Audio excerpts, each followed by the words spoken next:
घरात हे लक्षण दिसत असेल तर दत्तगुरू तुमच्यावर प्रसन्न आहेत. अवधूत चिंतन श्री गुरुदेव दत्त. दत्तगुरूंच्या कृपेने तुमच्या सर्व मनोकामना पूर्ण व्हाव्यात अशी गुरुचरणी प्रार्थना करून आजच्या व्हिडिओला सुरुवात करूया. श्री गुरुदेव दत्त. भाग 1. घरात अचानक शांतता जाणवू लागते.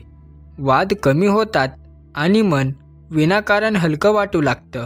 सकाळी उठल्यावर नकारात्मक विचार न येता कृतज्ञतेची भावना निर्माण होते. घरात येणारे पाहुणेही सकारात्मक ऊर्जा अनुभव असल्याचं सांगतात. कोणताही मोठा बदल न करता देखील परिस्थिती हळूहळू सुधारताना दिसते. दत्तगुरूंची कृपा अशाच सूक्ष्म बदलातून प्रकट होते. भक्त लक्ष देत नाही, पण गुरु मार्ग दाखवत असतात. घरात हे लक्षण दिसणं म्हणजे दत्तगुरू तुमच्यावर प्रसन्न आहेत. हे केवळ योगायोग नसून कृपेचा आरंभ असतो. विश्वास ठेवा आणि नम्र रहा, गुरु पाहत आहेत. भाग 2. घरात दिवा किंवा अगरबत्ती लावताना मन आपोआप शांत होतं, तर तो संकेत दुर्लक्षित करू नका. पूजा करताना डोळे मिटताच डोळ्यात पाणी येणं किंवा हृदय भरून येणं हे साधं भावनुक पण नाही, दत्तगुरू भक्ताच्या अंतकरणाला स्पर्श करत असतात. घरात देवाजवळ बसल्यावर वेळ कसा जातो कळत नाही, हेच कृपेचं लक्षण असतं. भक्त न मागता देखील संरक्षण मिळतं. अडचण असूनही मन तुटत नाही. घरात ही भावना वाढू लागली तर समजून घ्या, दत्तगुरूंची दृष्टी तुमच्यावर आहे. नम्रतेने वागा, अहंकार टाळा, कृपा स्थिर राहील. भाग 3.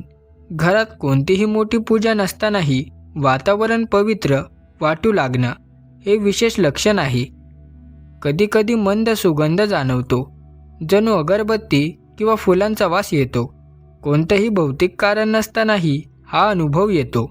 दत्तगुरू अशा सूक्ष्म अनुभूतीतून उपस्थिती दाखवतात. भक्ताला शंका वाटते, पण मन आतून खात्री देतं. घरात सकारात्मक संवाद वाढतो. गैरसमज दूर होतात. संकट येऊनही ते टळल्यासारखं वाटतं. हे नशीब नाही, ही कृपा आहे. दत्तगुरू संकटांपासून आधीच संरक्षण करतात. हे लक्षण दिसल्यावर अधिक श्रद्धा ठेवा, संयम ठेवा, गुरु मार्गदर्शन करत आहेत. भाग 4. घरात अचानक जुने वाईट सवयी सुटू लागतात. हे साधं परिवर्तन नाही. राग कमी होतो, शब्द मोजून बोलले जातात आणि निर्णय शांतपणे घेतले जातात. कोणीतरी आतून योग्य दिशा दाखवतं अशी भावना येते. दत्तगुरू भक्ताला घडवत असतात, पण आवाज न करता घरात हे बदल घडू लागले तर समजून घ्या, गुरुकृपा सक्रिय झाली आहे. बाह्य चमत्कारांपेक्षा हे अंतर्गत परिवर्तन अधिक मोठं असतं. भक्ताला जाणवत नाही, पण जीवन योग्य मार्गावर वळतं. घरातील लोक एकमेकांकडे समजून घेऊन पाहतात. हे लक्षण दुर्लक्षित करू नका. कृतज्ञ रहा, गुरूंना अंतकरणातून स्मरा. ते सदैव सोबत आहेत.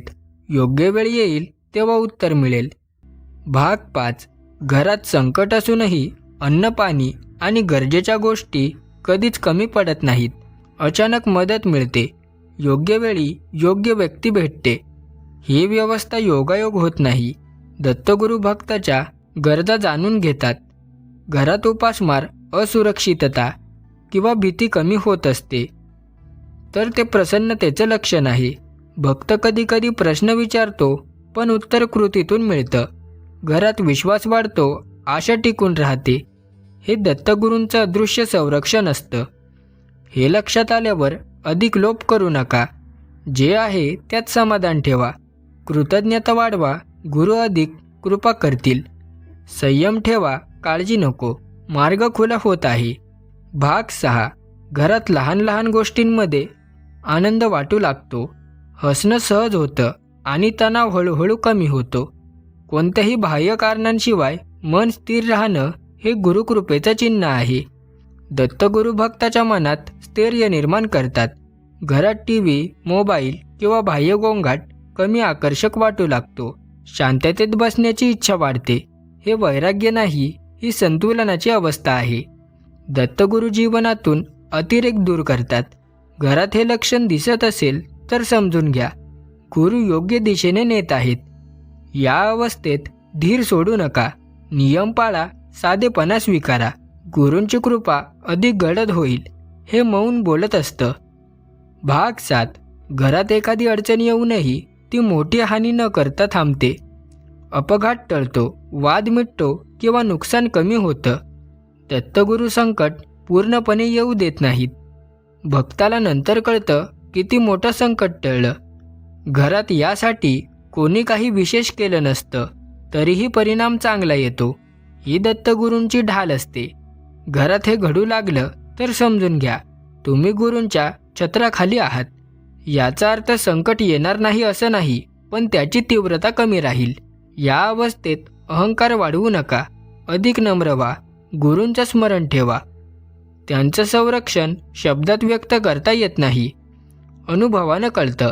शांत रहा, श्रद्धा ठेवा, मार्ग सुरक्षित आहे. भाग 8. घरात सकाळी उठल्यावर देवाचं किंवा गुरूंचं नाव आपोआप ओठावर येतं. कोणतीही सक्ती नसते, पण स्मरण घडतं. दत्तगुरू भक्ताच्या श्वासातच वास करू लागतात. ही अवस्था फार भाग्यवान असते. घरात लहान मुलंही शांत राहू लागतात. रडणं कमी होतं. प्राणी आणि पक्षी घराभोवती अधिक दिसू लागतात. निसर्गाशी जवळीक वाढते. हे सर्व संकेत सूक्ष्म असतात. मोठ्या चमत्कारांची गरज नसते. दत्तगुरू साधेपणात कार्य करतात. घरात हे बदल जाणवले तर समजून घ्या, गुरु प्रसन्न आहेत. या काळात संयम राखा, कोणावर अन्याय करू नका. सत्य मार्गावर राहा, गुरूंची कृपा टिकून राहते. स्मरण चालू ठेवा, मन शांत ठेवा, उत्तर लवकर मिळेल. विश्वास ठेवा, गुरु जाणतात. भाग 9. घरात अचानक जुने प्रश्न सुटू लागतात.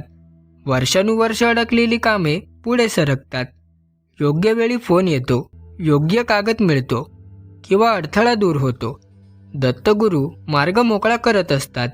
भक्ताला वाटतं नशीब बदललं, पण हे नशीब नाही, ही कृपा आहे. घरात ही प्रतिक्रिया शांतपणे घडते. कोणताही गाजावाजा न करता दत्तगुरू आवाज न करता काम करतात. हे लक्षण दिसत असेल तर अधिक संयम ठेवा. घाई करू नका, अधीरपणा टाळा. गुरूंच्या वेळेवर विश्वास ठेवा. त्यांनी सुरुवात केली आहे, ते पूर्णही करतील. तुमचं काम फक्त श्रद्धा टिकवणं आहे. आचार शुद्ध ठेवा, वाणी संयमित ठेवा, मन स्वच्छ ठेवा. उरलेलं गुरूंवर सोडा, ते योग्य ते करतील. मार्ग खुला आहे, भीती नको. भाग 10. घरात अचानक जुन्या आठवणी समोर येतात, पण त्यांना वेदना न देता शिकवण देतात. रागाऐवजी स्वीकार येतो. दत्तगुरू भक्ताला भूतकाळातून मुक्त करत असतात. हे मोठं लक्षण आहे. घरात क्षमा करण्याची शक्ती वाढते. ज्यांनी दुखवलं त्यांच्याबद्दल द्वेष राहत नाही. मन हलकं होतं. ही स्थिती ध्यानातून येत नाही, ती कृपेतून येते. दत्तगुरू अंतःकरण स्वच्छ करतात. घरात हे लक्षण दिसत असेल तर समजून घ्या, गुरु तुमच्यावर प्रसन्न आहेत. या अवस्थेत कोणालाही कमी लेखू नका. अहंकार टाळा, स्वतःला मोठं समजू नका. गुरूंची कृपा नम्रतेत टिकते. सेवाभाव वाढवा, शक्य तेवढं चांगलं करा. गुरु मार्गदर्शन करत राहतील. हा टप्पा फार मौल्यवान असतो. जपून ठेवा, मन सांभाळा, गुरु सोबत आहेत. भाग 11. घरात निर्णय घेताना मन पटकन शांत उत्तर देतं. संभ्रम कमी होतो. योग्य आणि अयोग्य यातील फरक स्पष्ट जाणवतो. दत्तगुरू बुद्धी शुद्ध करतात. भक्ताला वाटतं कोणीतरी आतून मार्गदर्शन करत आहे. घरात वाद टाळले जातात, कारण योग्य वेळी शांतता निवडली जाते. हे मोठं संरक्षण आहे.